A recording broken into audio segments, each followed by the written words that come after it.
e4 e5 la uzobe usudlala ibishop naye adlala ibishop kubizwa ngebishop opening le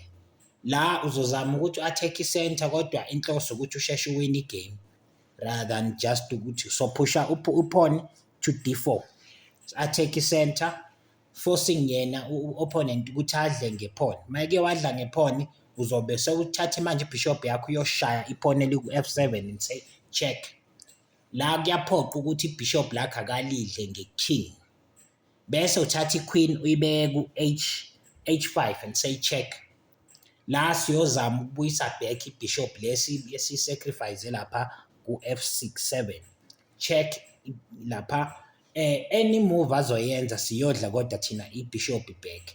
angaphusha ipawn leli liku g6 alibeke g6 then you take iqueen yakho uyodla ibishop so uyibuyisile ibishop yakho back uzodlala iknight manje to defend ipawn lakhe leli liku d4 cause iqueen yakhe alithekile la pawn iking kodwa uyayibona ukuthi isiphat nendawo uzodlala iknight attacking at defending la pawn udlala iknight nawe still putting pressure kule pawn uzobe sepush ipawn attacking iqueen yakho uzobe sewena sewumove iqueen uyibeke ku d5 saying check kwi-king angavala ngebishop la ibishop yavala at the same time i-attack iqueen uzobe usudlala iknight and say check forcing manje ukuthi iking yakhe ayimove bese udla ibishop